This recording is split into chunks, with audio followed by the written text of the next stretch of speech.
Have you ever wondered what games you should keep or you should lose? Find out here at Purge Reviews. So I've been playing Night of the Living Dead quite a bit, the Zombicide game from CMON Publishing. I want to go over some of the scenarios and talk about this because there's been some chatter about it. I like to share kind of my thoughts. What I'm going to do in this video is I'm going to look at the first three scenarios, talk about these are the three easy ones that are included, the first three. There'll be some spoilers here, but nothing that you wouldn't see just from reading the packet. If you don't want any spoilers, I suppose don't watch this, but I want to dissect and talk about these a little bit here, if you don't mind. So the first one's called What's Happening? And in this one, you're showing up, you got two characters outside, everybody else inside. First negative you gotta know about this one is it is extremely easy.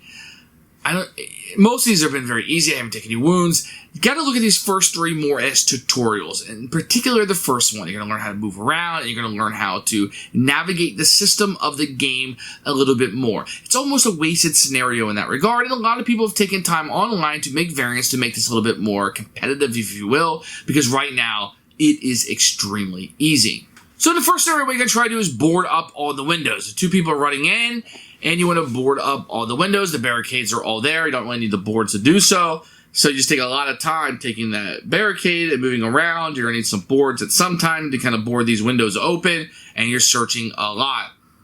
Not a lot to do. There's the corpse lady that is on the stairs. I never really felt a need for any ranged weapons in this one. Didn't really need it a lot. Maybe it's just the way the cards came out. I played it 2 or 3 times. I completely ignored that, and I was just fine. Barricade, barricade, barricade. I think that's the quickest way to get through this. The zombies start coming outside. You might even barricade the top right, and what that will do is make everybody walk all the way around the building, and they move slow.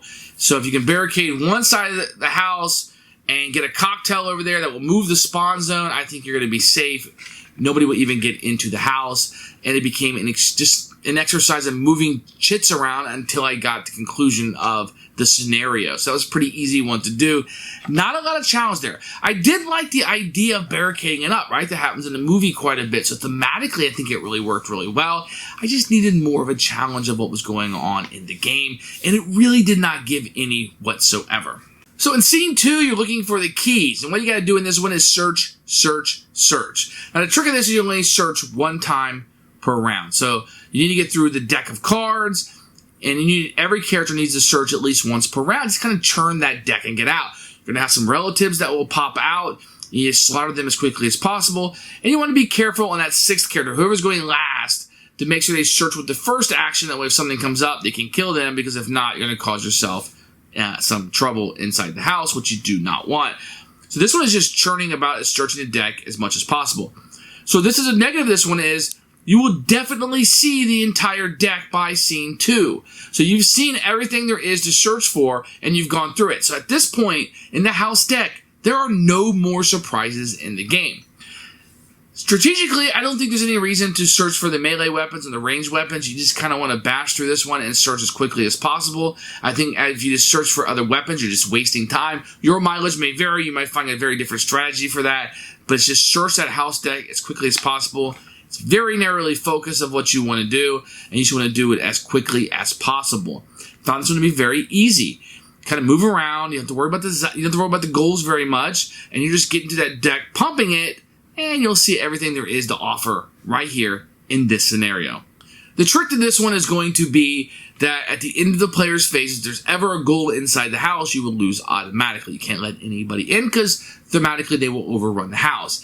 So you want to be careful, like I said, about the 5th or 6th player getting to a situation where they're searching in case a relative pops up inside the house. But as you're barricading the house, as you progress through this board, the game will become easier and easier. So one of the good strategies is to search, search, search, get a cocktail, move those spawns into one location, and then take the opposite side of the house, or where the spawn zone is, and leave that open. So barricade everything where that spawn zones are going to be, so you have to walk all the way around, you piece of cake, and you will not struggle with this one. Very simple. Once again, it's just showing you what's in the search deck. Scene 3 is they're afraid of fire. This is where they've realized they can't stay in the house. They need to get to the pumps. And what you're going to do here is you got to eliminate all of the ghouls on the board and then make a mad dash for where you want to go, which will be in scene 4. In addition, you need all of the goal spawns to be in one location. And this is where Scene 3 teaches you how to beat Scene 2 in a quicker fashion, right? So if you haven't figured it out yet, Scene 3 is going to teach you what you should have known in Scene 2 or figured out. If you hadn't on your own, you would definitely learn here, which is get those cocktails. And those cocktails are going to kill everything on this board, and there's a spawn zone there. You can move it to another spawn zone. So when you get, in this one, you want to get the spawn zones and the locations. You're going to need at least 2 cocktails. Search for those as quickly as possible. Once you have those cocktails, you go to the spawn locations and use them there. Don't waste them anywhere else. Use them on those locations. You get the spawns in one location. Once you do that, everything is going to be funneled through that first spawn location, right? So when you have those together, you use your third cocktail, if you're able to receive that, to blow up that spot and then just slaughter everybody on the board and get them done. So a lot of combat in this one where the first 2 try to get away from that. First one was building the barricade. Second one was go through that deck. Search, search, search. This was going to be more combat oriented. If you haven't noticed, the game is teaching you how to play. Barricade the doors, barricade the windows, get those locked up. Second one is how to use the search tag. It's everything you're going to see in this game. And the third one's going to teach you how to be heavily into combat. We want to slaughter as many of these goals as quickly as possible and be as efficient as possible. You shouldn't have as much problems with this. Just search and get those cocktails. Now, if you're searching early and you get those cocktails earlier, this is going to be much easier, right? And if the cocktails are at the bottom of the deck, getting the resources that you need, then it's going to be a little bit harder, right? But I don't think you have any problems with this one. It's a fairly easy one. And once again, we're progressing through the tutorial. They don't call it that, but I do. And we're progressing through the story. So now we've got this idea that we're going to lock up in the house. Now we need to bust out of the house that we locked up, right? We found the keys. We got to get out of here. We got to clear the way, the path that we're going to run in Scene 4. So I found this to be very easy. Now let's talk about all 3 of these together. I've said this before, but it feels like a tutorial. It feels like you're learning the aspects of the game. This game has been streamlined quite a bit from the other Zombicides. There's a little bit less here. Now, although I've collected all of the Zombicide stuff, I haven't played everything for it yet, which is why you haven't seen any reviews of everything. And this is what I jumped back into. So it's been a while since I played. I think Black Plague was the last one I played. I didn't get to play Invaders yet, although I have it.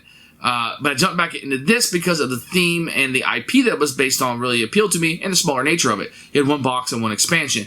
I feel like the first 3 are really going to be the tutorial that will walk you through. Don't give up on the first scene. Very easy. Progress through, and by the time you get through 3, those are all marked easy. You will know pretty much 85-90% of the game and be up and rolling by the time you get to Scene 4. And I think that's what these are intended to be, is the opening tutorial of the game. If you play it as such, I think you have more experience and more of enjoyment out of it. If you're just going to play 1 mission, and that's what you and your buddies are sitting down to do tonight, I don't think you'll play any of these 3. These are basically just learning ones. Here's the approach. But if you want something more combat-oriented, Scene 3 is definitely where you would start out. So I think it works in that respect. These are okay. I feel like that these are anything that's going to be like mind-boggling for anybody. You're going to see a lot of variants online to make these harder and more combative and make them more competitive. And I think some of those variants are going to be very good. As he stands, look at these first 3 tutorials, and I think you'll have more fun with them. Thanks for watching. I hope this little strategy session or just discussing the first 3 scenes have been interesting. If you like what you heard, please give this video a like. Subscribe to the channel. It really helps us out. We're a very small channel, but we appreciate your support as always. Thanks for watching.